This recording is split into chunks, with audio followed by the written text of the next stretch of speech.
Hello, hello. Good morning, good afternoon, good evening. Welcome to another week. Yes, a large early crowd today. I agree. Welcome to another week. We are very quickly closing in on the end of the year. It's a little bit scary, but one more stream left before the end of the year, and that'll be a wrap for 2025. So yes, welcome. If you're new here, thanks for joining. If you're one of our regulars, thanks for being here. If you do have a question, make sure you start your message with the letter Q. It puts it into a separate place on my screen here so I can see the questions as the chat gets going. Koala20 sent a member message, member for 30 months. That is amazing. That's a long time. Thank you for your support. I didn't even know I had channel memberships going for that long. So amazing. And good morning from Florida. At some point, I will remember to fix my chat thing so I can actually show them properly on the screen with the special member shout out. Time to break out the pink jacket and mimosa is fast approaching. Yes. So next week on Sunday is my actual birthday this year. It's been a while since my birthday was on a Sunday or on a live stream day, rather. So that'll be fun. We'll do something not that unusual, I guess, but we'll have fun. Other since this is the week of a lot of people have off, we're probably going to do a stream on the 25th, probably on the House Files channel, possibly on Lily's channel. of like actually organizing the kitchen in the new house. So if you haven't seen the House Files channel, you should. It's been quite an adventure. I'll drop the link to that channel in the chat. The last update was just a couple weeks ago about how very, very close everything is to being actually move-in ready. It's all cleaned up now. Now I have one last thing to build in the kitchen. The drip tray for the drying rack for the dishes finally arrived, and I need to actually mount it into the cabinet now, so that'll be fun. Any birthday gift you're hoping for or buying for yourself? I think the house counts. I think that's what it is. TBD on whether we're actually sleeping there by next week, but hoping to actually do a lot of the moving this week.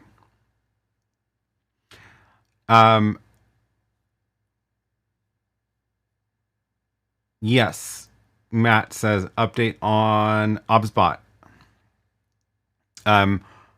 This is important, actually. This is relevant. So I think we mentioned last week that it was NDI itself is changing their licensing. So there's the very weirdly worded message, which now makes more sense. The camera upgrade for NDI is going away. What that means is that for these products which are sold as non-NDI cameras where you can buy the upgrade for NDI, that whole concept is going away. And what it means is basically NDI will be part of the cameras going forward. So essentially the camera manufacturers are buying the license, and then, TBD on whether they up the cost for it for people or whatever, but there will not be a separate license you as the consumer have to purchase for the cameras anymore. Which means, as of December 31st, 2025, they're not going to be selling the license anymore. So you need to buy that now if you have a camera that supports NDI that you haven't bought the license for yet. And because of that, OBSBot sent out a email. Let me try to find the actual email because I actually got a copy of it also. Important NDI update for OBSBot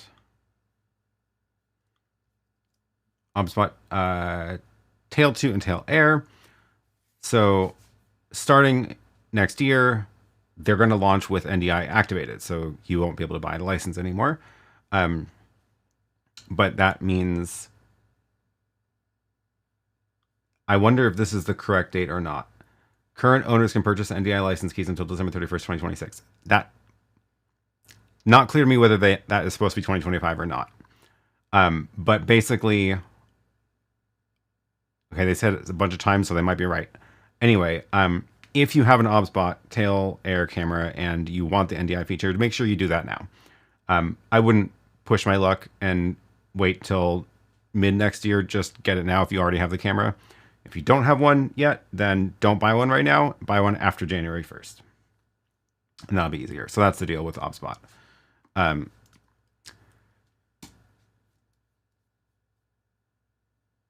Yeah, they do say 2026. I don't know if they have a special way to distribute the license keys or something, but either way, I would say if you have a camera now and you want NDI for it, just buy it now. If you don't have a camera, don't buy one until 10 days later from now. So Gwen says, do you know if this applies to devices that aren't cameras? I have one of the Link Pies and never got the NDI upgrade. Interesting question. I would assume it also applies to non-camera things, but that's because I'm assuming that because that's like the safer assumption. I'm not sure, but I would try to get that resolved now, not later. Andre says, I also heard from their distributor here that they already stopped selling the cards, only provide serials. Got a new tail too that way. Oh, interesting. Okay.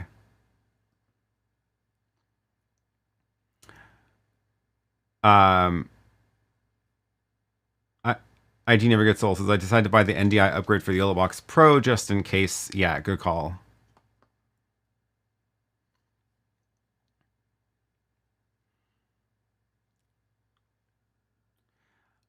Marcio says, which webcam is the best for the RØDECaster video, Yolocam S3 or Halia and Lyra? Thank you. Both of them are actually really good. We did a quick demo of them last week, actually. I don't have them, because I have the RØDECaster Video S on the desk here. I can't plug in both side by side. But they're both good. The one downside of the Lyra is, well, it's the cool thing about this camera is that the microphone pairs to the camera. The downside of using it with the RØDECaster is that right now you can only get either video or audio through USB, but not both. So you don't get the audio from the mic into the RØDECaster. So you don't really get to take advantage of that feature. I don't know if they're going to fix that in a firmware update or not. I don't really know if it's possible. I assume it is, but I wouldn't count on it. But yeah, so they're both actually quite good little webcams, and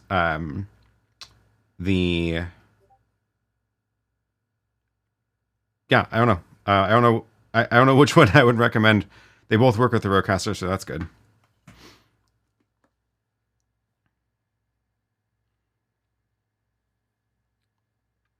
Under says the integrated NDI will increase the prices naturally, probably, very likely, because the camera manufacturers are having to buy the license now.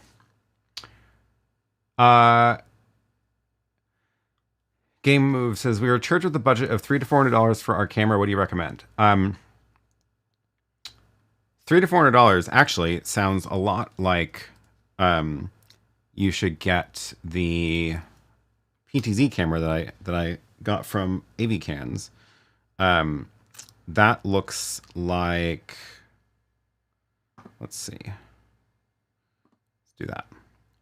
So that is this camera, which is obviously not as good quality as like a mirrorless camera or, you know, something with a good lens, but it's quite good considering how cheap it is, and it's PTZ, and the zoom is actually very very good. Very good optical zoom. So it's probably a good option for that that kind of setting. Let me grab that link. That is this one.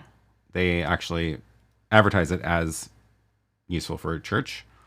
It is, what is the cost of it? $370 right now. So they sent me that one originally, and then I was actually really impressed with it. I bought a second one because I needed one for the shot of all the switches on the back there. So it's this angle. I can now show you all the stuff up there and move that around, and I have presets to zoom in on individual devices. So you can see the auto exposure is pretty aggressive, but it works, and you know that's kind of what you want for these things that are easy to use. It's, again, obviously not as good of a camera as like this camera, the BGH1, but it is PTZ. It has 20x optical zoom. It has NDI. It has SDI out. So it covers a lot of ground, and it's $370. So it's hard to argue. K9 says, I would agree on the AVKANS. Thanks for a great recommendation. We bought 6 of them. Nice. Yeah, there it is. Yes, it has HDMI, SDI, and NDI. It's crazy. It's crazy. Matt says, I'm a retired technical director for a church, and for the price, you can't beat them. That said, they are not as good as the $10,000 Sonys. I mean, yes, exactly.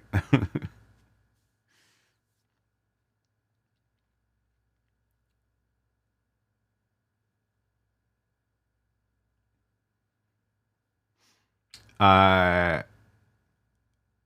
cool. Okay, where was I? Let me scroll back up a bit. Oh yes, good point. They might struggle in low light because the sensors is not huge. But generally fix that with lighting anyway. And PoE is a very good feature as well. Am I having issues? Keith says, am I having issues with the Yolocam S3 into the Yolobox Extremes? Seems they're having issues. You know, I don't know if I've actually tried it recently in the Yolobox. I most recently put it plugged into the RØDECaster, but that is weird if they're having issues with that. Also, I would assume they would fix it very quickly because it's their own camera and it is meant to work there.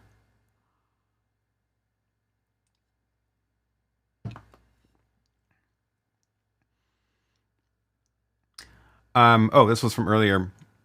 Chat Night Africa. How can I contact you to make a cage rig for the Yolobox Ultra? Have you already found the cage? Here, I'll drop the link in. Yolobox Ultra cage stand. That is over here. So this is and 20% off right now still is running, and this is the this is the Ultra, and it has the little feet, so you can turn it into a desktop stand if you want to flip out the little feet and instead of using it as a cage.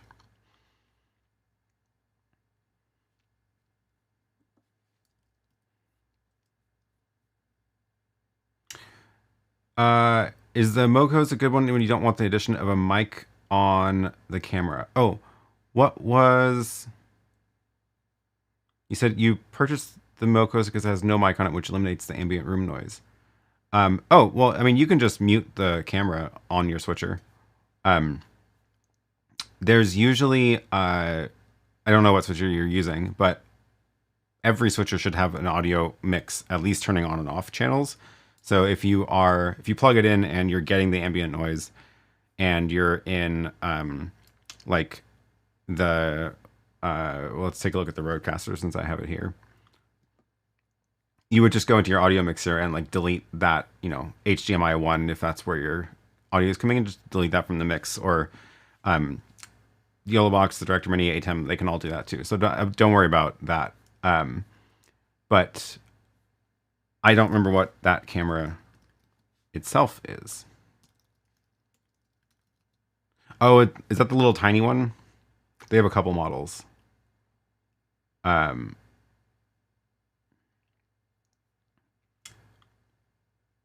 Tiny lenses. CS. I don't even... Yeah. These little guys. I mean, they're even smaller lenses and smaller cameras. So they're going to be even worse in low light and probably less zoom. But yeah, take a look at your audio mixer using the Yolobox. Yeah, okay. So the Yolobox mute feature, there's like an audio mixer tab, and you'd be able to go in there and just turn off the audio from that camera. So Yolocam S3, a good camera for the RØDECaster video. How expensive are the lenses? Yeah, the Yolocam is a cool camera too. That one is the... I don't have a good way to grab it off of that stand right now. And I don't remember if it's actually plugged in. It's... let me go grab the...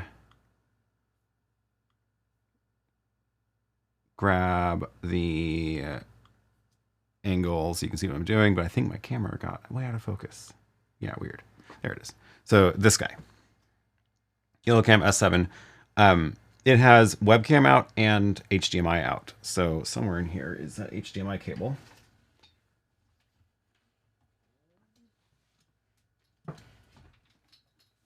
There it is.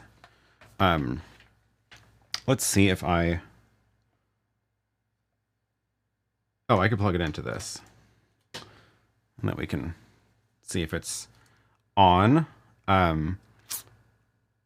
It is...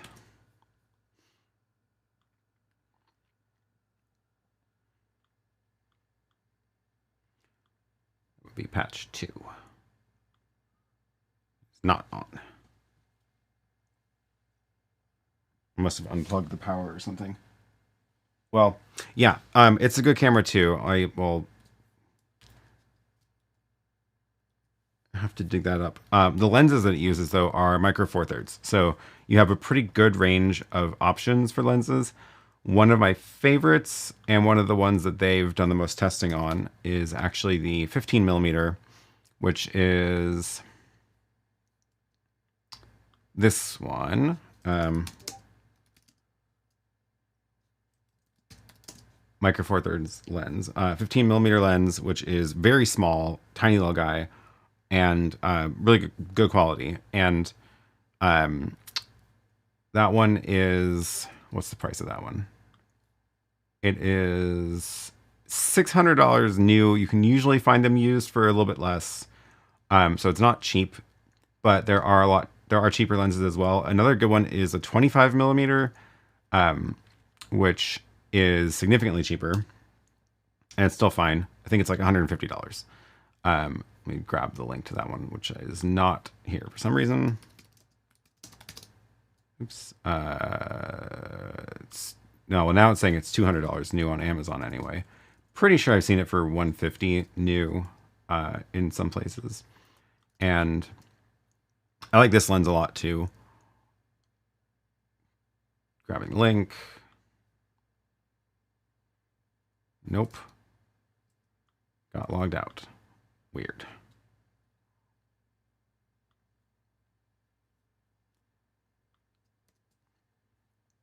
There we go. Lumix 25 millimeter lens.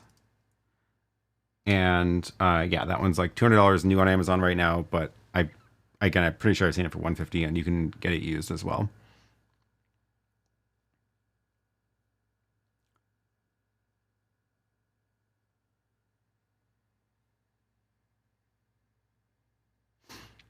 Keith, thank you for the super chat. Christmas coffee, thanks.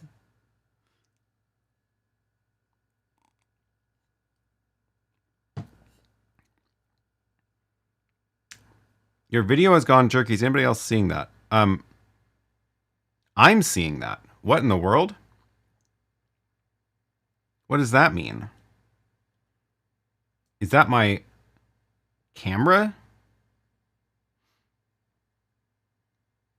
What the heck? Is the other camera doing it?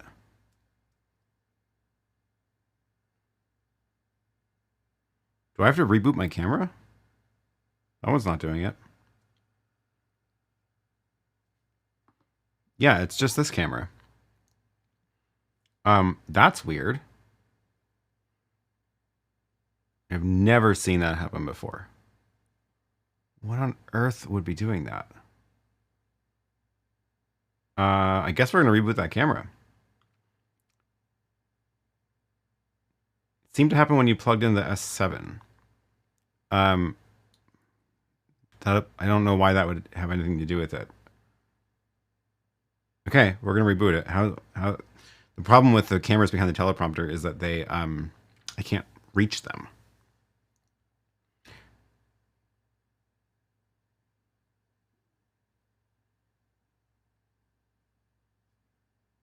We like weird on this camera. Okay, well, can you touch it, see if it's hot? Yeah, okay, we can try.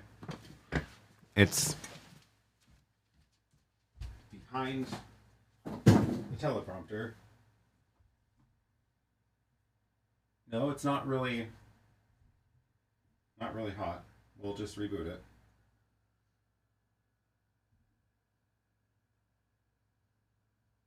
I'll leave it off for a few seconds.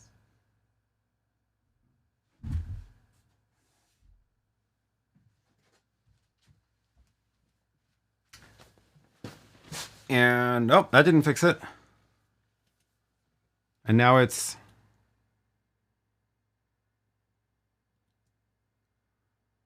blurry also.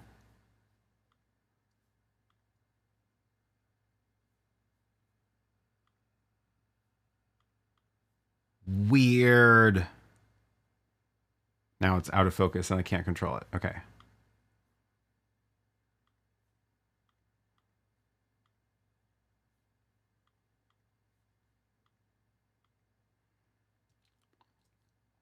You think it's the cable?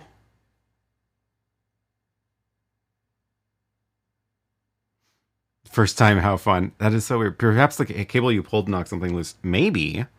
But that's a really weird failure mode of like, it's mostly fine, but it's skipping.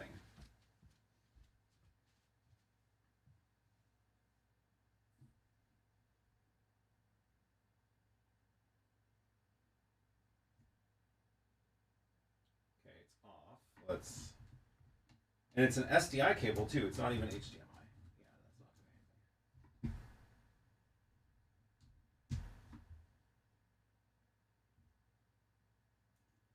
Well, I'm back here. Let's get the Yolocam.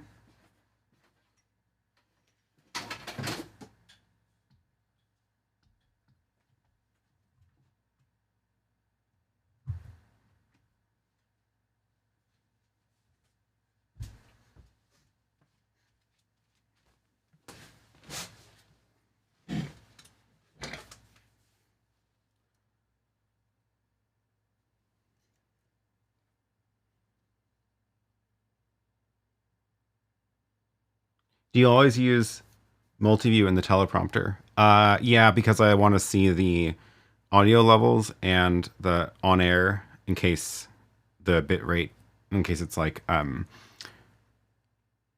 let me unplug this just because that was the one thing I did when that started.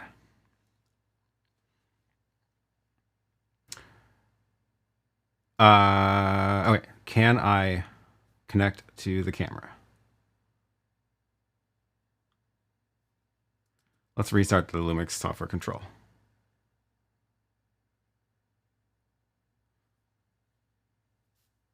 Now the camera is very blurry because it's out of focus. I need to hit the autofocus button in the software. Let's see if it's not going to skip anymore.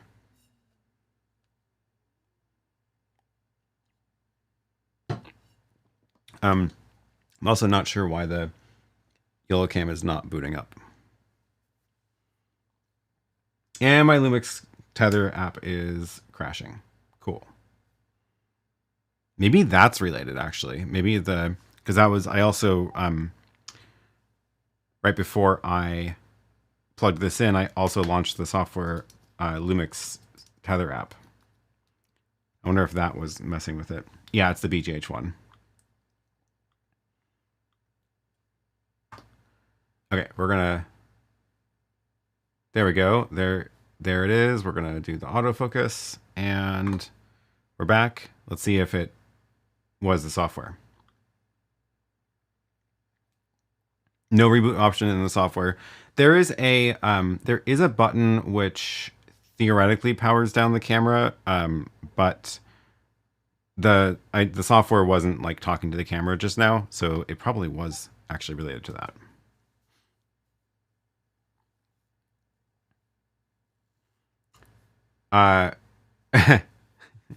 Ironic. Which camera are you using? The streaming quality is amazing. Thanks. Yeah. It is the VGH1. It's a good camera. Same sensor as the Lumix GH5. My Discord notifications are going off. I need to turn off Discord. I think there's a conversation going on in the members Discord. Yes. Let's get rid of that. Thanks. Yeah, the BGH1, great camera most of the time, unless it has this little glitch. But then the lens on this one is, what do I have in there? It is the, try to see it through the teleprompter.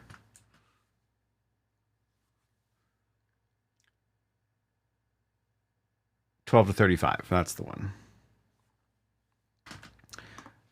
So the lens is also definitely part of it. Lumix 12 to 35. Wow, I bought that lens in 2018. Now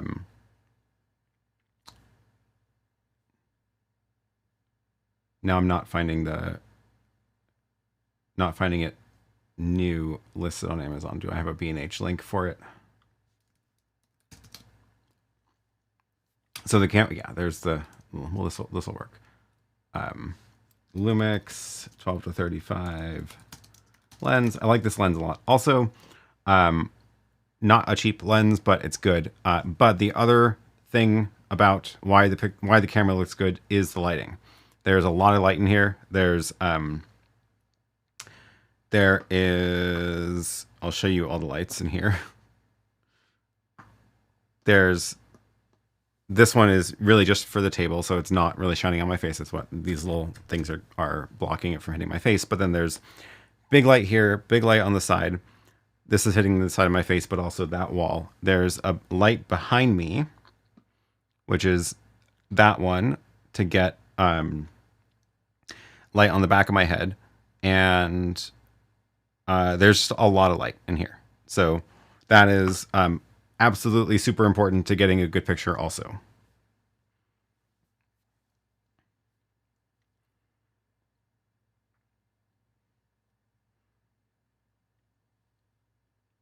Wood turning tool sources. Which version of Lumix tether are you using? I found that 2.6 is finicky on starting the live view. Upgrading is only for other camera support. I've also had it be finicky about starting the live view. I don't love it. It's definitely one of the more flaky software apps for controlling various studio things. Kind of annoying. But yeah, sometimes it just doesn't work and I have to restart the app like 3 times and then it goes. So I wish it would be better.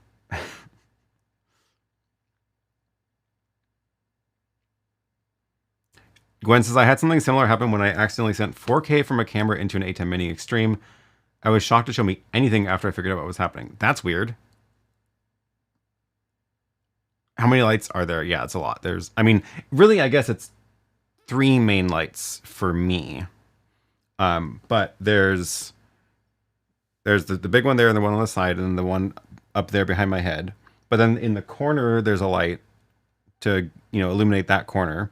There's a light illuminating all this stuff. I should be able to, they're not labeled well, but if I turn them all off, you'll see. We can maybe, oh yeah, that one, the one that's on is the overhead camera for this stuff. And you can see a little bit of spill. And then let's see, what can we, oh, I didn't mean to do that. That one is the stuff on the back. Then there's, what's this one? That's the hair light on, so you can see it's outlining. This is actually a helpful way to see it. So that's, if I didn't have that on, it would be a lot less crisp there. So if I have only I think it's this one. I need to rename these. I still haven't renamed them. Oh, this is the side one that's mostly illuminating the wall. So let's do it without that. And let's try this one. Yeah, so that's the main light for the, but you can see if I only had that light on, it's not as good of a picture because it's missing a lot of the detail over here, right? So if I turn on I really need to rename these lights. Oh my God. If I turn on the one in the back, suddenly it looks a lot better. Right. And then oops. The one over here adds a little bit more to the side of my face, but also like to the background, right? And then the ones in the corner are missing. And that's why that corner looks really dull. So we are going to get that back by turning that on. And now that looks a lot more fun. And I think you can't see the other one in that corner really. Yeah, that doesn't do anything. And what's the other one missing? I got them all on now. Oh, there is one more up there on the shelf, but I don't think it's going to do anything if I turn it on. And apparently it's not connected to this.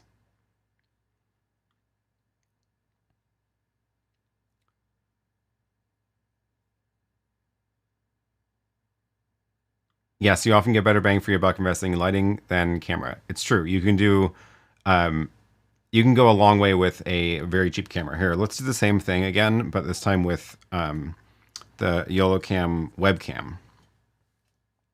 So if I put this, I need a slightly longer USB cord. We'll steal this one.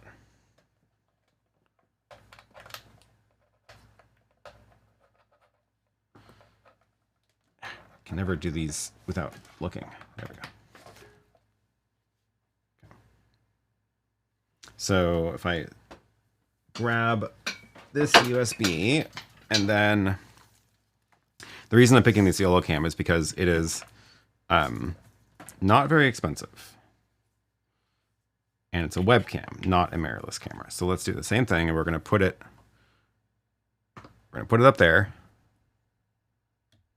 in the same spot that my the cable is so thick. You gonna stay? Yes. Okay. So now let's go and let's bring this back to my computer. And SuperSource 2.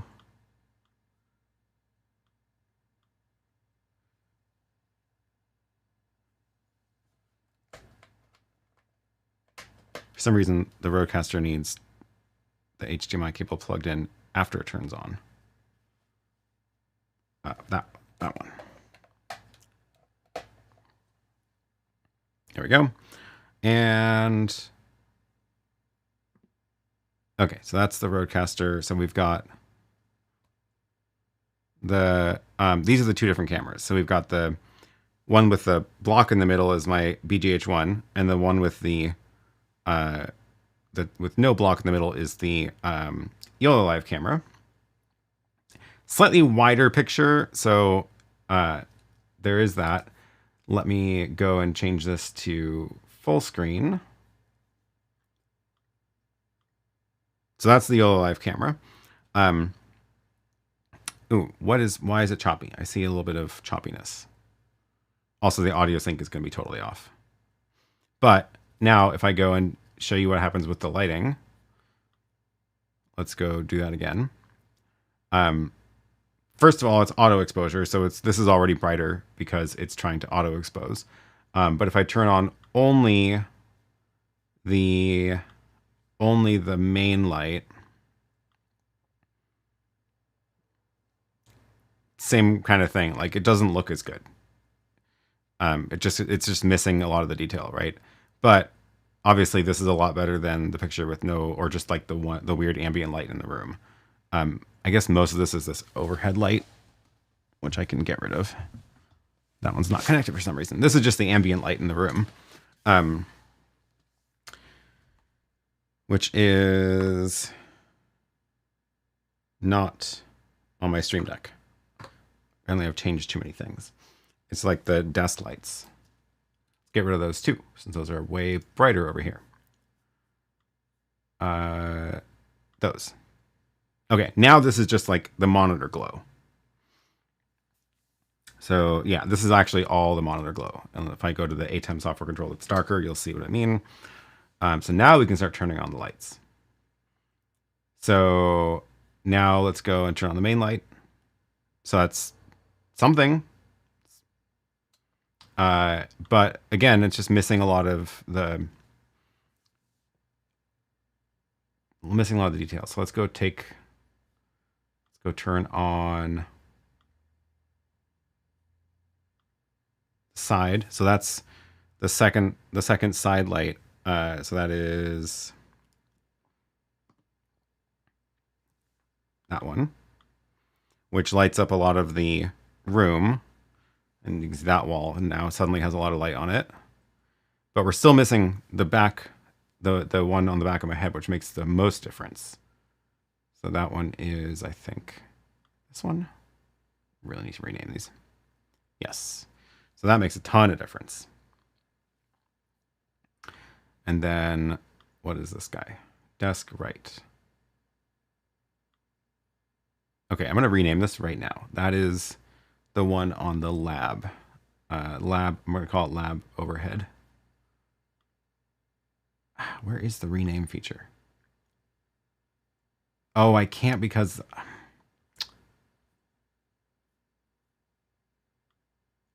there's Citus Link app is weird. Also, they're gonna like redoing which app I need to download. Okay, this is clearly happening a different day. What's missing now? I have the corner lights. So if I go to the corner light back there, make that a lot brighter, and then the last one is this overhead that got disconnected from the app, which is really again just for that shot. So much better, and that's all with the Yolocam.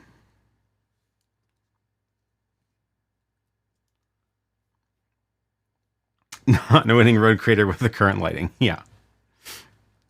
Cool. Well, let me get back to normal here. But that's with the Yolocam, which is like, what is that? S3, $200. So again, lighting makes way more of a difference than the camera. Suggestions on cost-effective energy savings lightings, LEDs I'm assessing. Yes. These are all aperture LEDs. So I don't even know if you can get non-LED lighting at this point. But I can actually see how many watts these all use now.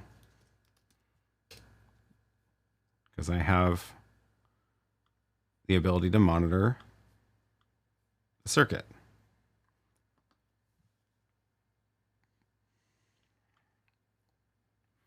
So if I turn off all my lights, we go down to 760 watts. 760 watts is all the gear plugged in here. And if I turn on the lights, all of these, it goes up to 850. So 90 watts for 1, 2, 3, 4, 5, 6, 7 lights. That's pretty good, I think.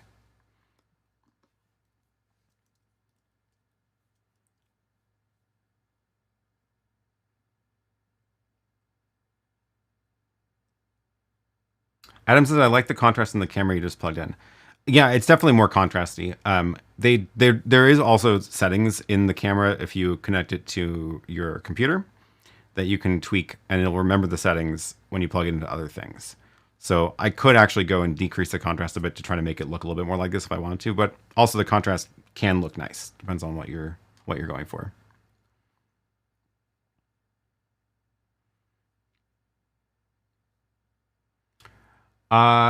Matt, thank you for the super chat. Happy birthday in case I'm not here next week. I appreciate it. That's my mimosa fund.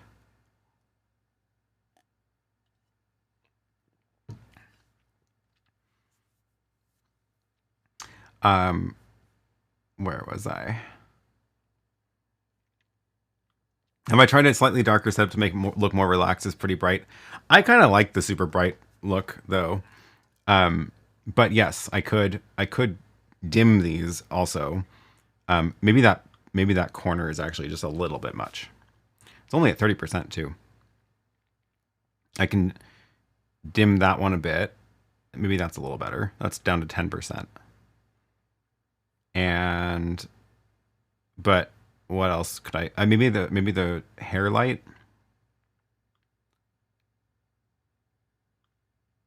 That one I could maybe take down a notch.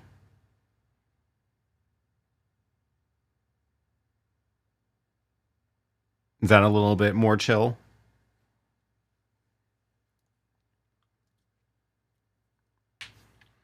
You're heating the room with the lights. I mean, it's only 90 watts of light, and LEDs are a lot more efficient than not LEDs. So most of the energy is going to light, not heat.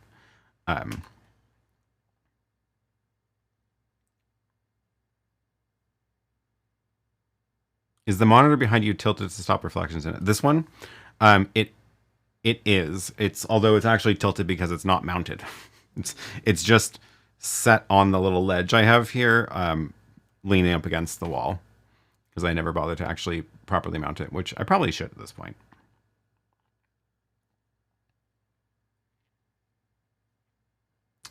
I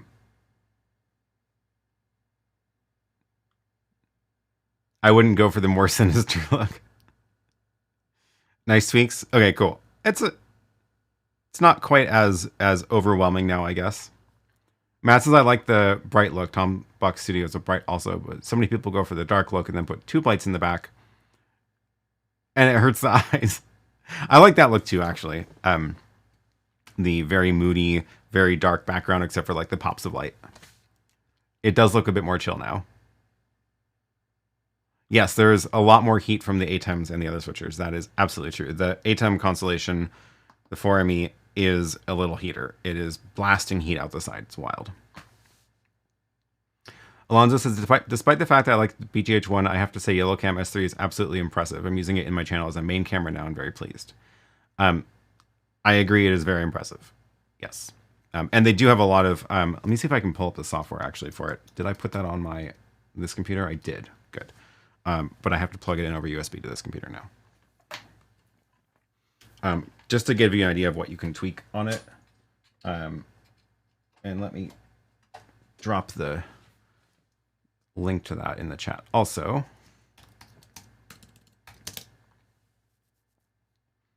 Yolocam S3. That's the little webcam. Okay, that's in the chat.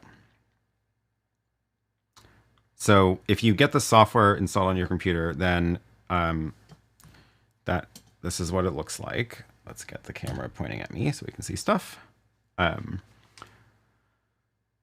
I will do that later. Image settings. So yeah, here's the contrast. So I can, oops, that's too much. If I take it down a couple notches, it'll look closer to the BGH1 camera. And then this is like, what is it? Oh, right. Put it into vertical mode too. Sharpness, the over sharpening is a classic webcam look also. So if we, oh yeah, you can tell it's kind of helps the sweater fuzz pattern. I actually like it less sharp. Let's see, what does saturation look like? Oh, wow. That is more than I would ever want to adjust. So let's see. Maybe just a touch less saturated looks better. And then exposure. So it's on auto right now. It has exposure auto compensation. So if I wanted to have it automatically expose down a little bit, this actually looks very close, very, very close to the Lumix now. I can't, this cable is too thick and I need an actual tripod to put this on. I'm trying to make these shots look a little bit closer to each other. There we go.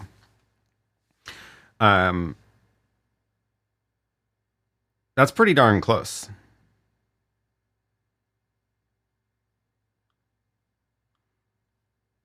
Oh, and I have the white balance manual. Yep. So if you do this and set these settings, and then unplug the camera,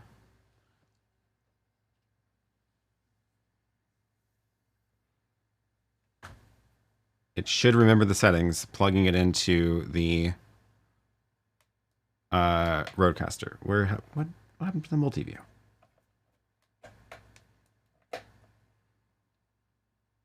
Oh, it's not multi-view, that's why.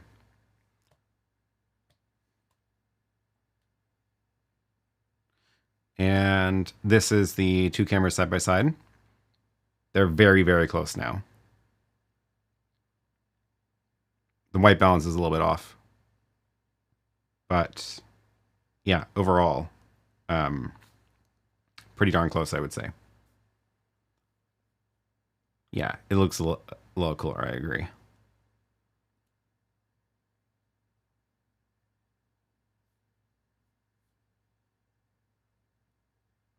Gwen says I prefer dimmer corner, but I also like to add vignette to almost all my shots.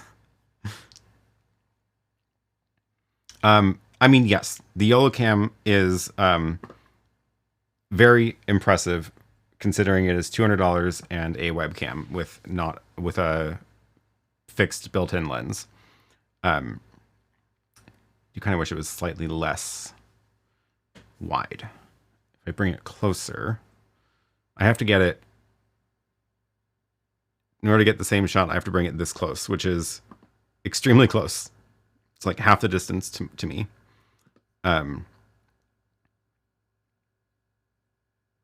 Very impressive for a small camera, I will say. Very impressive.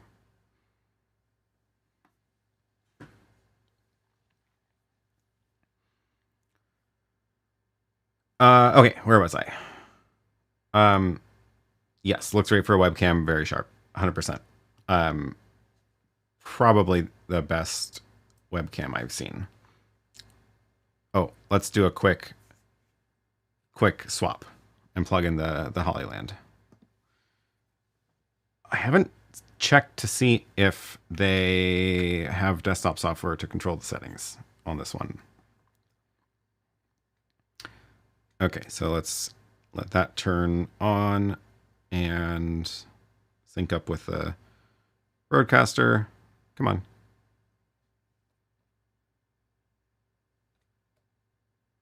It says it's disconnected.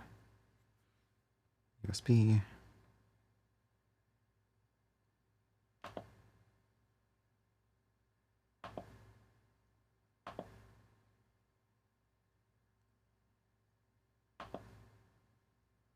Weird.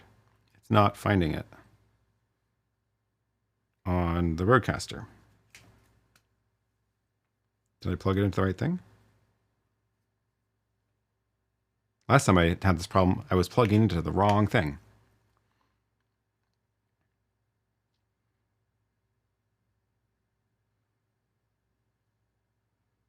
I swear this worked last week. Now it's not talking to it. Oh well. Key says it's 4K too, so you have a zoom feature and can adjust that as well. Oh, I didn't even think about that. RØDECaster video only accepts 1080, I thought. So how does the 4K Yolo S3 work? Well, usually the cameras can change what they output. So if I let that thing turn on. Oh, now it's not finding that either. Okay. Is this camera plugged in?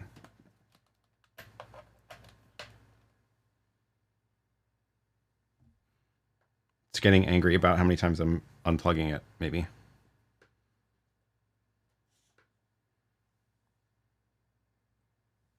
Yolocam is on. Thanks for the loading spinner.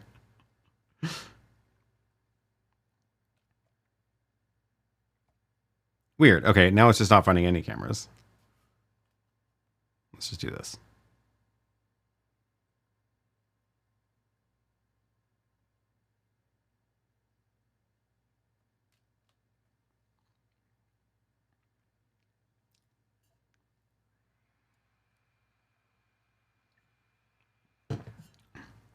Am I going to CES next month? No, I am not. I am not excited about travel, but also there's not quite enough at CES for me to justify. Okay, now it's back. Details. So it is getting a 1080 signal from the camera. So the camera knows that it's plugged into something that doesn't support 4K, so it downscales the output. But I want to check out the zoom feature. So if we put this back here, I really need to get a better spot to mount that. Then take a look at it. It's too wide. So what happens if we plug it into the computer again?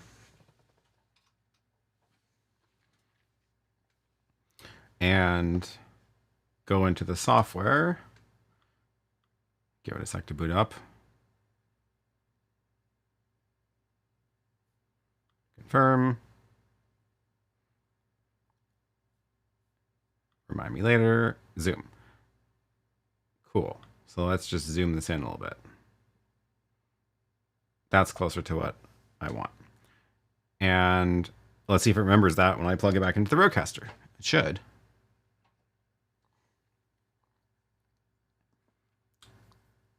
And let's see if the RØDECaster recognizes it again when I plug it back in.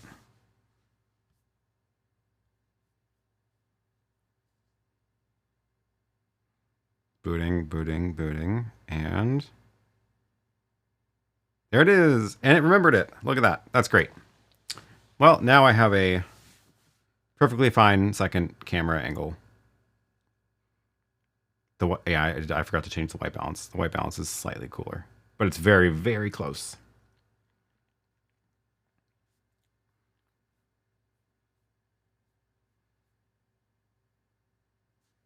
Is that a walkie-talkie on your desk? It is actually a ham radio, Baofeng ham radio. It is, they came out with this new tiny version. This was the original one, the UV5R. I have a aftermarket antenna on it, but this is the $40 Chinese cheap radio. It's not the best quality, but it's like a classic because of how cheap it is. And they just updated the whole line, and this is so much smaller and looks a lot better in my opinion. And a couple of different functionality features, but also like it has modern things now, like where is it? The USB-C port on the back for charging. And yeah, I had to get one to try it.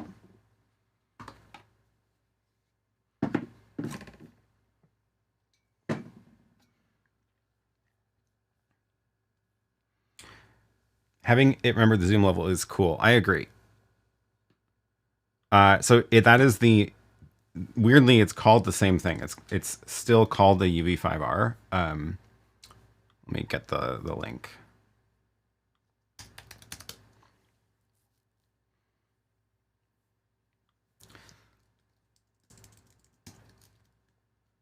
So it is, yeah, it's still called the UV5R, but this is like the newest model with USB-C, and that is. So if you look at, if you search Baofeng cheat sheet on Google, my website is the top result. And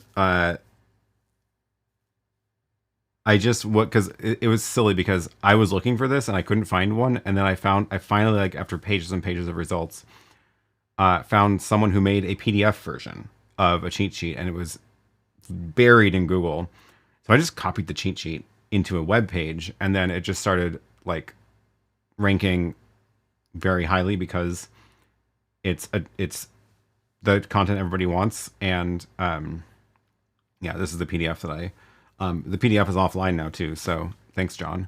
But this page is has a visitor counter at the bottom, 119,000 visitors to this page versus like the homepage for my website is 23,000. So yeah, that's yeah, another Aaron hobby. It's true. Yes, I actually finally did that I got my license in, I think it was 2016 or 2017. So it's almost been 10 years, and I need to do the renewal soon.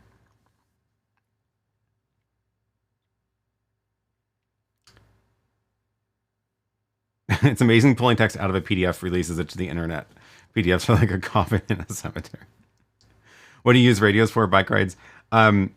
No, because I usually am not riding with people who also have a amateur radio license. So I just use walkie-talkies for the bike rides. But I was just curious about the hobby. So, I got into it in 2016, 2017. Was doing a lot of the like neighborhood emergency prep stuff. Then I kind of fell off of that that train recently. But I need to get back into that. Anyway, will we see you doing data modes over radio for streaming? I really want, this is the stuff that I'm really interested in with it, is all the kind of fun digital stuff that you can do, not just like chatting with people on voice. And it has been now actually, you know, almost 10 years since I had done a good amount of research into that. So I think there is probably some new stuff that's going to be fun to experiment with. Also, now that the house is up and running and has power and everything, I have an antenna tower on the roof with a conduit that goes into the attic into a cabinet that where I can put, it has like power and internet in the cabinet, so I can put radios and transmitters and stuff there with antennas to the roof. So I'm planning on doing a lot more fun stuff like that, and I will try to do something streaming related. What's your ham call sign? W7APK. That is, you can guess why. I got a vanity call sign, of course.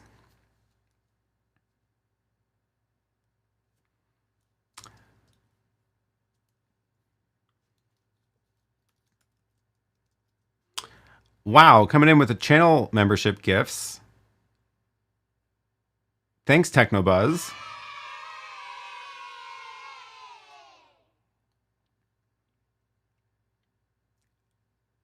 We have a bunch of new channel members thanks to Technobuzz's 10 membership gifts. Welcome all new channel members.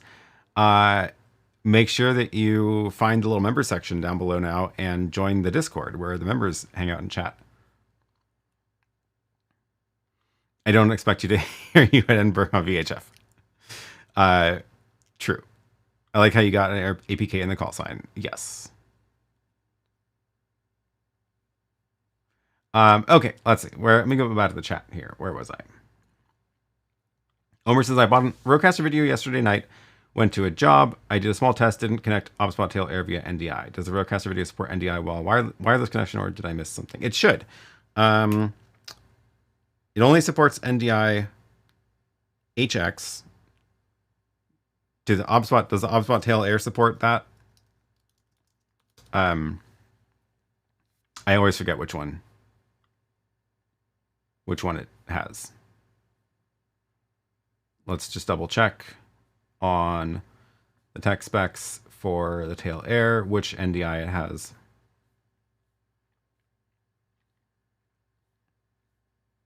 No, nothing.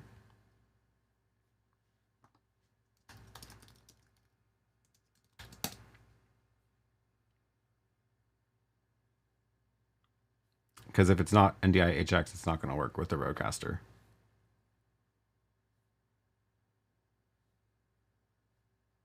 And they definitely don't make it easy to understand which one is which. Shoot. I can't find any information about which one it has.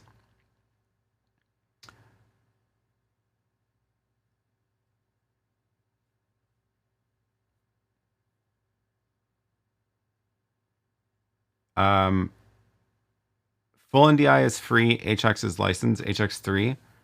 It should work then. Let's see. Do I have mine close enough to boot up?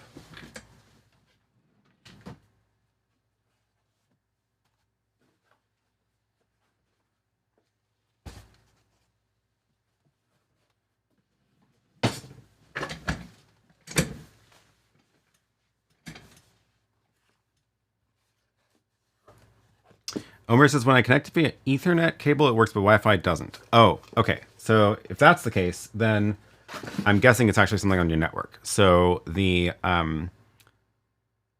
what Wi-Fi? So the Wi-Fi and the wired networks have to be on the same like network subnet. Otherwise, it's not going to work at all. But the other thing is, if you are on like somebody else's Wi-Fi, it's very possible that they are blocking Wi-Fi devices from talking to other things on the network and only letting them go to the internet. That's like common in hotels and stuff. So that if it's working on Ethernet, not working on Wi-Fi, it's definitely the Wi-Fi's fault. It's not the RØDECaster's fault.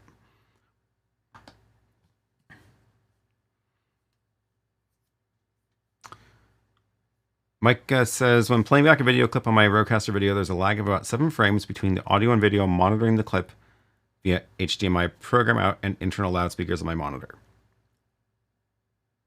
Yes, that is expected. So the reason is because you want the... So first of all, I'm assuming you have set your audio delay in the RØDECaster, right? So right now I have 0 frames here, but I probably actually need to set it to like 4 frames depending on the camera, right? But then also there's internal processing that the RØDECaster is doing, which is going to take some number of frames to do. And then, I still have the mask. Then, eventually it's going to output your video and audio at the HDMI, but obviously that needs to be in sync with itself, because you might be going to, I don't know, you might be sending to another encoder or something, right? Like, obviously you want the audio that's coming out of the HDMI to be in sync with the video coming out of the HDMI, but that's all going to be delayed. That's all going to be delayed to, like, based on the processing the RØDECaster is doing internally. If you want monitoring of your audio to be not delayed for your own purposes, like if you're monitoring somebody in a room or if you're monitoring yourself, then you do not want to monitor the audio output from HDMI.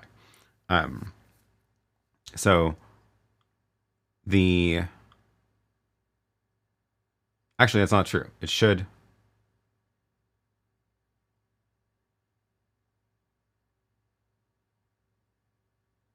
Now that I'm saying this out loud, I just realized this is exactly how we have it set up upstairs for Lily, and I just did this.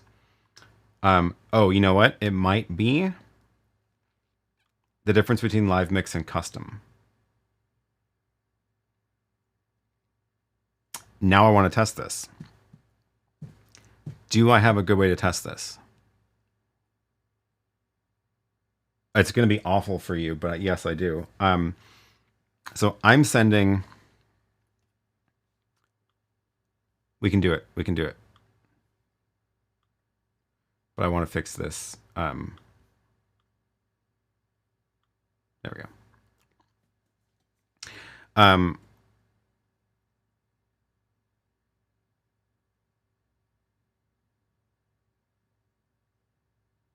I'm sending the output of the RØDECaster back into the video switcher over HDMI, which means I have audio coming in over HDMI. So if I turn on the audio from the RØDECaster, which is coming in over here, let's turn it down a little bit. You should be hearing me twice. And I think it's going to be delayed. And I don't have this. I need to monitor my stream audio somehow, which is going to be from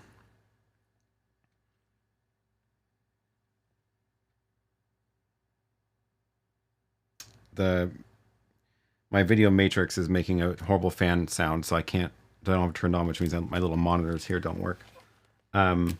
What's the best way for me to monitor the audio?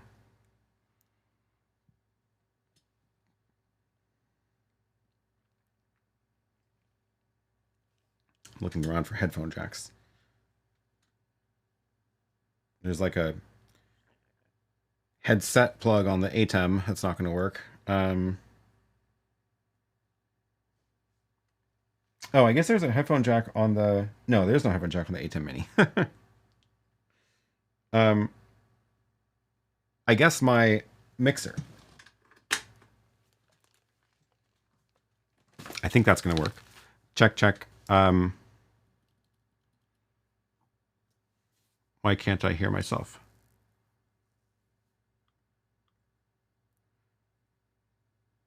The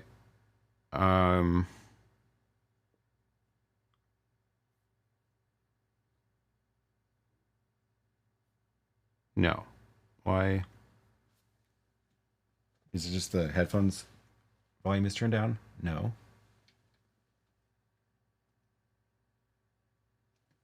I've never used the headphone jack on that before.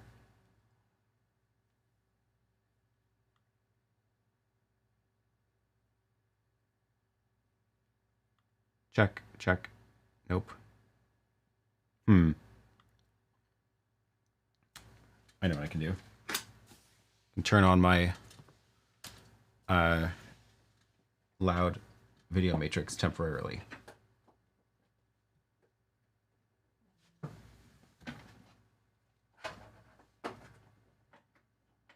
Oh my gosh.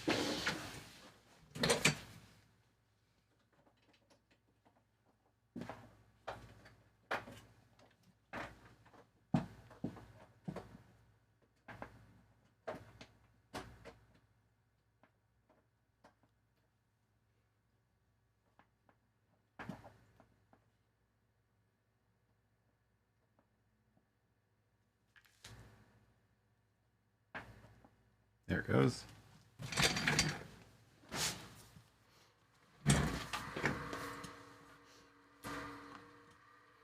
I pour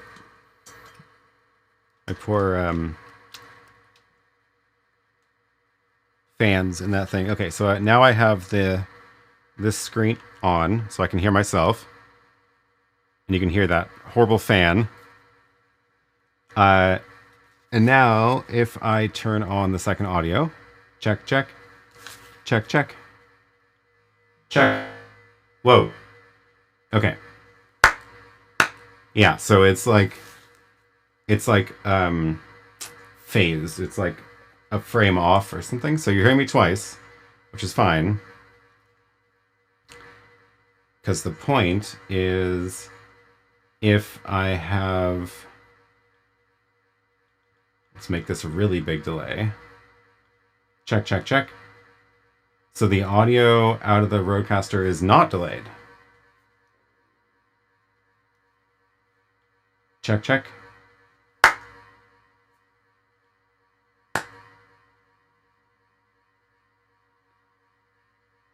So now, after all that, I'm not getting delayed audio out of HDMI. Oh, but you said video clips.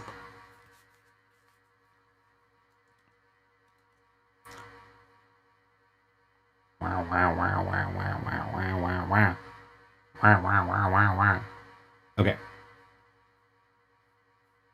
Playing back a video clip. 7-frame delay between audio and video monitoring. And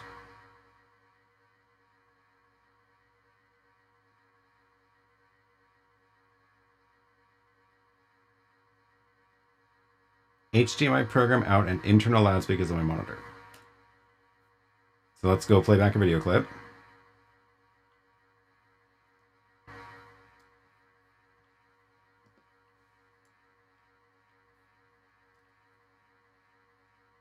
I need my multi-view back.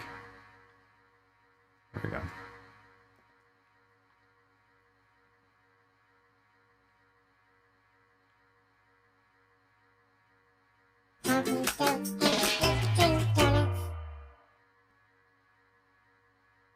That sounded in sync to me.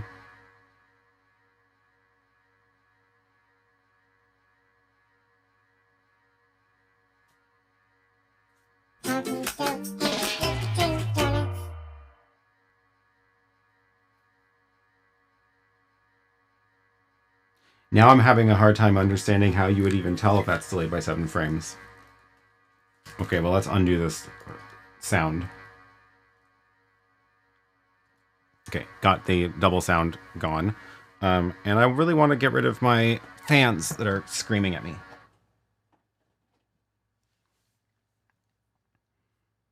No delay, it was tightly in sync. Maybe easier to tell if you have a video clip of somebody talking. Maybe, yeah.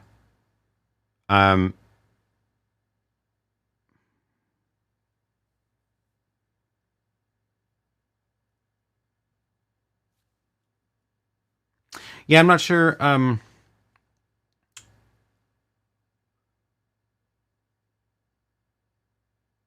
After all that, I'm not sure I'm even getting a delay, and I think there shouldn't be a delay. So I'm confused about what's happening then. Sorry. Oh well. I don't remember if the web presenter has a headphone jack. It unfortunately does not. Technobuzz says, I believe the RØDECaster does not accept NDI over Wi-Fi. Oh. That's a good point. Omer, are you talking about the RØDECaster video on Wi-Fi or just the tail air on Wi-Fi? That is an interesting point. I hadn't thought about that because I always plug in the network, the wired network on the devices.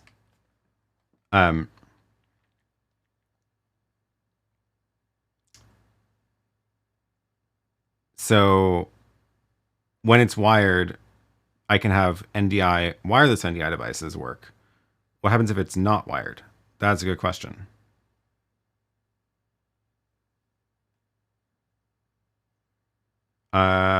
So let's unplug that and get it on my Wi-Fi.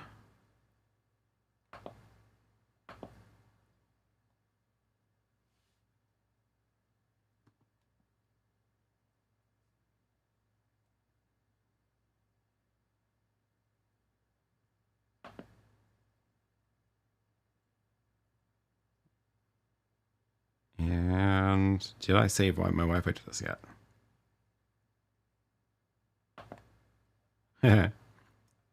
The password entry on this. It's very long. Hold on a minute, please.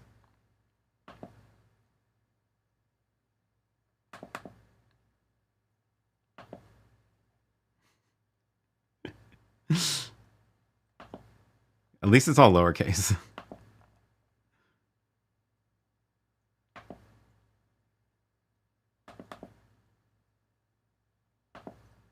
Can you tell what the password is based on how long it takes me to scroll between letters? And how fast I'm double entering certain letters? I will admit, switching to a all lowercase Wi-Fi password was definitely related to knowing the fact that I am going to be entering the password like this on devices. Okay, Wi-Fi connecting. Can't you enter the password in software control? Well, if it was on the network or if it was plugged into USB, yes, but it is neither on the network nor connected to USB. Okay, now it's connected to my Wi-Fi. Let's see if it can find any NDI devices. Network 1.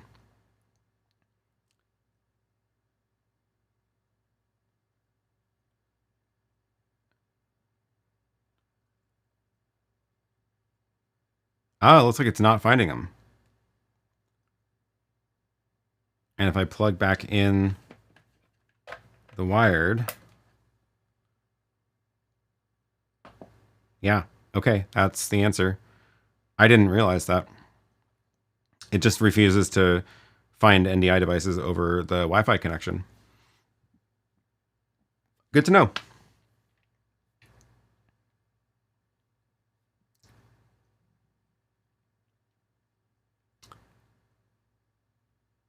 Okay, now we've been going for over an hour. We were in the same network, small office and Zooming. There's only been one modem and AP, same IP pool. Okay. Yeah, well, that's the answer, is that apparently the RØDECaster video will not connect to NDI sources over Wi-Fi, over when it's on Wi-Fi. So if you wire the RØDECaster video, then your NDI devices can be on Wi-Fi, which I've definitely done before with like my phone as a camera. But I guess that is probably the safer option. Oh, I missed this earlier. I'm seeing some issues with audio sources like the Apple TV current gen. Do you use yours for audio output or playback into your ATEM? I think it might be defaulting to 44.1 instead of 48, and Blackmagic isn't handling it. That does sound familiar. And mine is working now. I have audio working just fine from the Apple TV. It is plugged in directly to, well, through an SDI converter. It's plugged in to an SDI converter into my ATEM, but I think it worked fine at plugging over HDMI. But I do remember I had this happening before, and I don't know what I did to fix it, if I did anything at all. But I've had that audio sampling rate problem before. Sorry, I can't be of more help. Technobus says, I believe the RØDECaster video Wi-Fi is only for control. Oh, will it like not even, I wonder if it'll not even give me the streaming preview. Let's try that. Let's unplug the wired, so it's only on Wi-Fi. And, yeah, so no NDI sources. What happens if I go over to the software control and pull it up?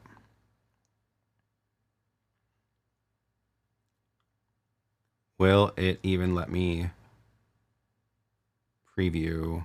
It does. Okay, so at least it does the preview still. The video preview. That's over Wi-Fi. That's good.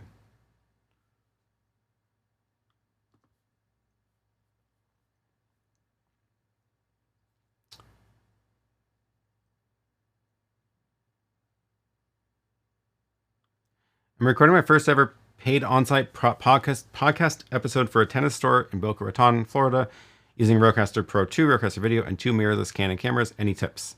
Cool. Good luck on the gig. I think I would say the first tip would be practice. Like, get it all connected before you go there, and get everything set up before you go. So, get all your camera settings dialed in.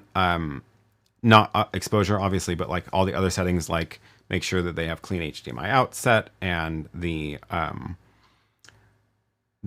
frame rate, and put it into the right exposure mode. Just like get all that stuff ready in your studio when you are nice and calm and have time to prepare and troubleshoot. Because the stressful thing will be if you are there, if you're like there and your guests are ready to go and you're fiddling with settings because something's not working. So get the cameras set up, get the RØDECaster Pro and RØDECaster Video talking to each other in your studio. So that'll be a USB cable between the two. Get in, and then in your RØDECaster Video, you can go and set up your audio mix ahead of time as well. So you can actually go into the audio mixer and make sure that you have your RØDECaster Pro audio coming in over USB. And nothing else is enabled, or whatever you want is enabled. Basically get it all set up ahead of time. And then when you're there, it should be a matter of just plugging things in and then doing your exposure settings in the cameras and stuff. But that's my biggest tip. Practice. Get everything set up ahead of time.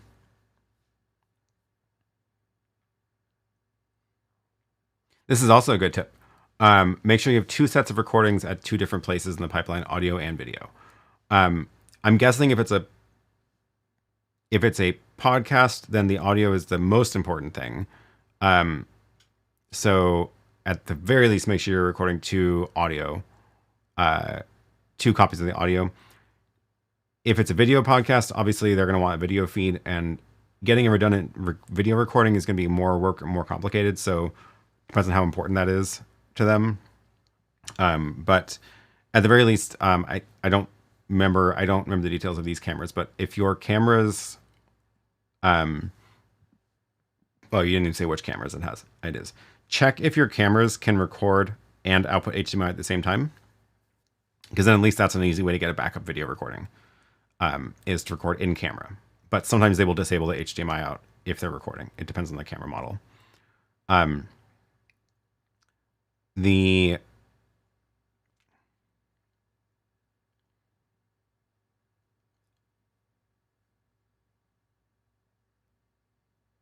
Did all that. Thank you. Cool. Yes.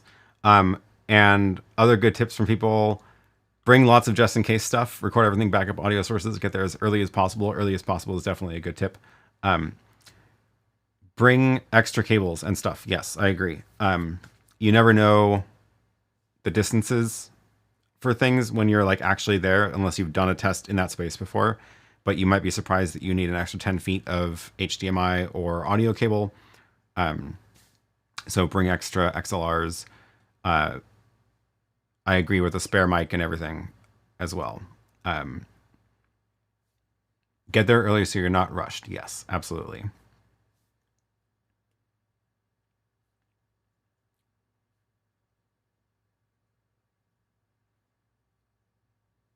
Neil says it's sane to not use Wi-Fi for video, but I would have thought that the Wi-Fi connection would be a key feature of the RØDECaster video if it could guarantee a solid connection. Could have been its main selling point. Yeah, I guess. I mean, I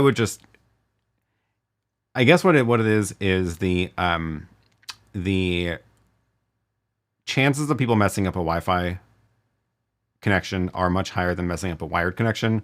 And the last thing you want is people blaming the RØDECaster for, last thing Rode wants is people blaming the RØDECaster for choppy video feeds when it's really the Wi-Fi's fault. So I'm guessing that's the reason they did it. What do you do? And says the extra stuff covers the, oh, by the way, oh yeah. This is another good tip. You probably got a request for, from the podcast folks of like, we're going to do this. And here's the situation. They probably forgot to tell you something like, oh yeah, by the way, we want to be able to share our computer screen into the podcast feed, or, oh yeah, by the way, we have, this other person who we need a mic for that they didn't tell you because they're not like a real guest or something.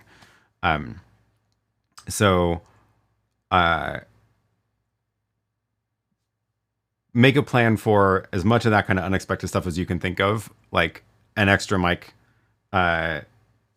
ability to bring in a video. Well, the RØDECaster takes care of a lot of that for you with NDI, frankly.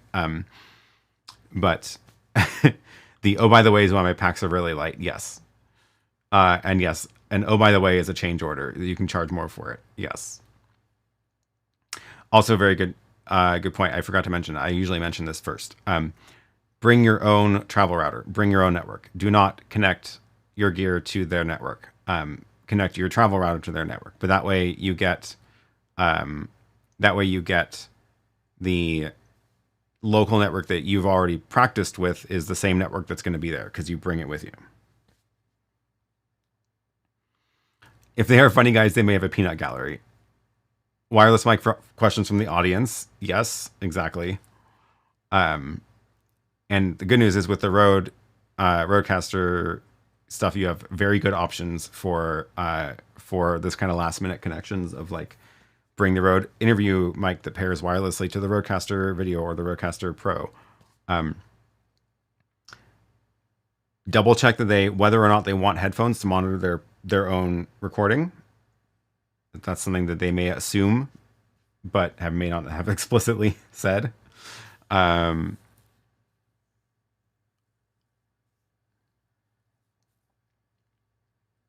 What else can people think of? This is a pretty good list.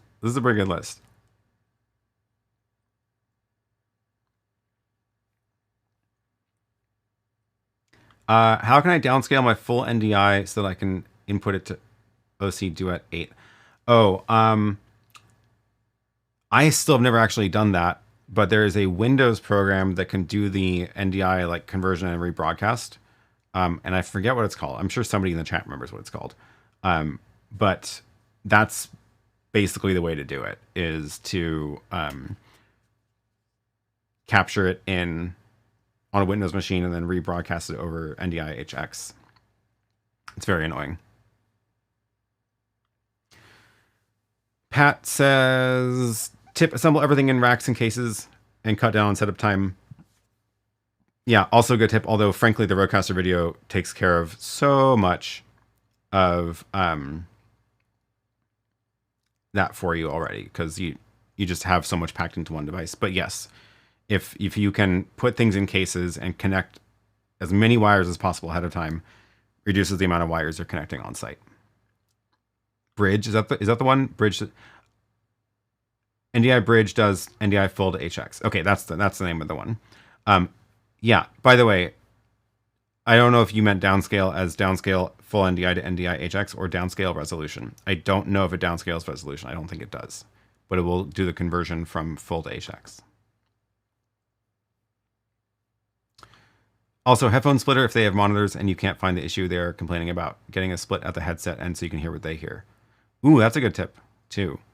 Yeah, if they're wearing headphones and then they complain, you need to know what they are hearing. And this is one of the features, but also one of the things about the RØDECaster video that's going to be in the RØDECaster Pro that are complicated is the audio mixes. So, like, it's extremely powerful that you have the ability to create all these different audio mixes for the different outputs. So you can have something different going out HDMI versus the headphone jack versus the live mix and versus what's being recorded, which is super, super cool. But also it means that you need to triple check your mixes, because if you've got your live mix set, but then like they aren't hearing themselves in their headphones because you've muted them on the headphone mix, then they might be confused, and you need to just be aware of all the different mixes that you are creating.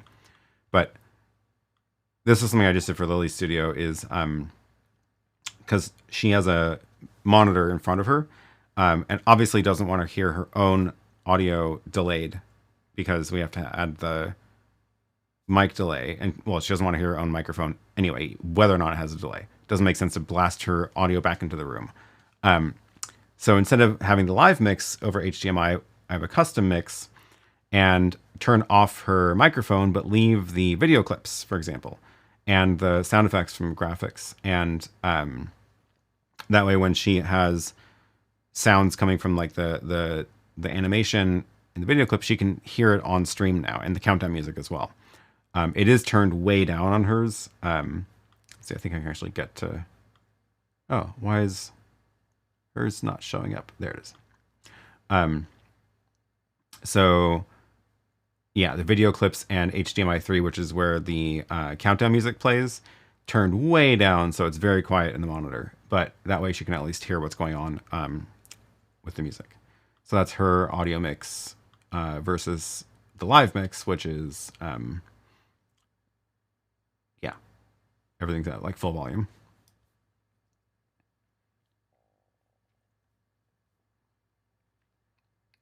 Yeah, if you can do a site visit ahead of time, that is very helpful. Talking through things helps reveal some of the by the ways. Yes. Cool. Well, good luck. Report back next week on how it goes.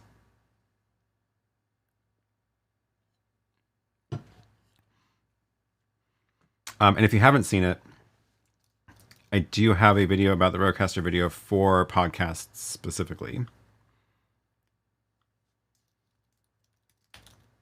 Let me grab that link.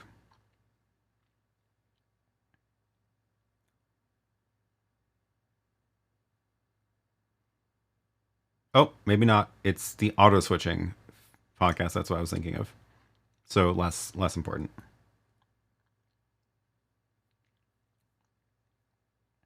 Didn't realize the RØDECaster has so many aux type audio mixes. Yeah, it's super, super cool. It's like, it's one of the best things about the RØDECaster, frankly.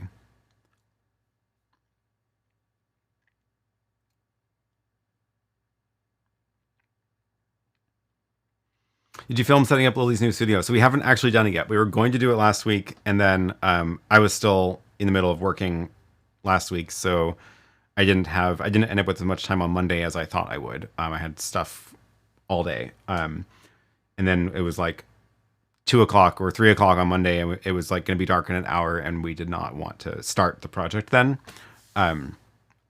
So today is Sunday. I won't have time today doing family stuff this evening, but I will have time tomorrow because I am not working next week. So tomorrow is the studio move day, Lily's studio move, because we're going to try to get her. So on Tuesday, she should be able to stream from the new office. So that's my project tomorrow, and I will absolutely film, at the very least, time lapse, setting everything up, and then try to do a little quick tour of her setup with the RØDECaster video, because I did the setup, I did the film, behind the scenes filming of her ATEM setup, ATEM Mini Extreme, but I switched over to the RØDECaster video a while ago because I think it makes more sense for her, and the audio mix feature was a huge part of it, because again, can't really get her audio monitoring with the ATEM, and I can with the RØDECaster video, and it also just reduces the amount of gear, which is going to be more important in the new office when we don't want to hide a rack of stuff in her very decorated office. So that'll be fun.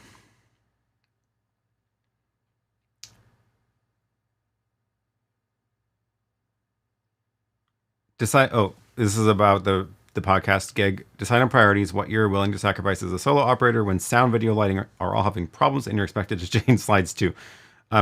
Also, a good point. Find out if they expect you to deal with lighting, because I would hope not. Because that's just a whole other layer of complications to do yourself. Time off and streaming in the new office. This will be a good week. Yes, we should have. So yeah, we should probably wrap this up. But schedule what's happening over the next couple of weeks. Today is Sunday. Tomorrow, I probably not going to live stream setting up the gear, but I will film it to be able to show you later. And hopefully film a little overview of what's there, depending on how far we get with setting it up. But the goal is to get it all running so that on Tuesday, Lily can do her normal live stream from her office. Tuesday, which is the 23rd. 24th will be off. 25th, I don't know what time of day, probably around this time on the 25th. We're going to do a live stream of kitchen setup. So that might be on Lily's channel. It might be on the House Files channel. It might be on Lily's channel because her channel is turning, what did she say, 19 years old tomorrow, or on the 25th.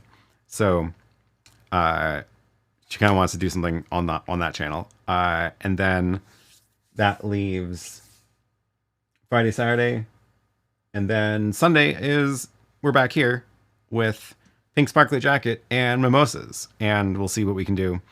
I don't know what I'm going to bring to play with, but, you know, we've got a lot of fun toys here, so it'll be fun. It'll be fun. Kitchen setup we'll have to watch on the phone, but we'll try to tune in. Awesome. Remember, one bad event can do as much damage to your reputation as 10 good events can benefit it. If there's a chance of failure, do not proceed. This is a good point. Very good point. Yes, it's very easy to lose points by making a mistake. So, yeah, if there's a chance of failure because they haven't prepped enough, back out of it. Yeah.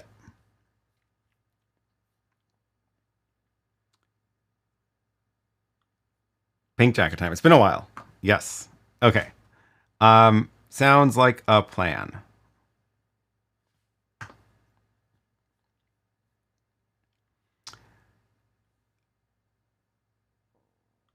Is that original iPod Mini? It is. It actually still works too, although its battery is probably not charged anymore. Let's see, I don't even remember how to turn it on. It's like always on or something. Battery's probably dead. I need to go get that old charger. I actually loaded some music onto it too. This was my first iPod. Kind of scuffed up. Then the one after it, which I lost somewhere, but I'm buying it again on eBay, is the small one that's like a little wider and has like the color screen. And that was my favorite. But this was my first one. Really, I think it's just a really good form factor.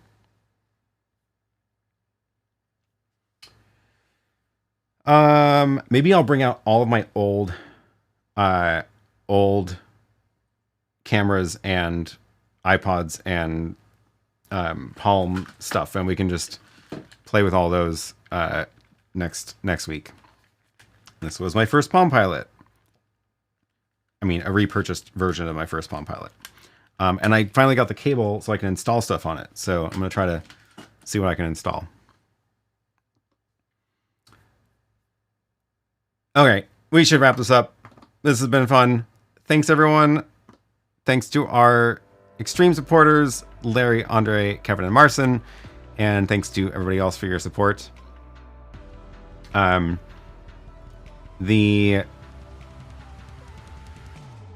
be back next week. We'll be back, well, not on this channel, but I'll leave links in the description to the House Files and Lily's channel, so you can see what we're up to this week. And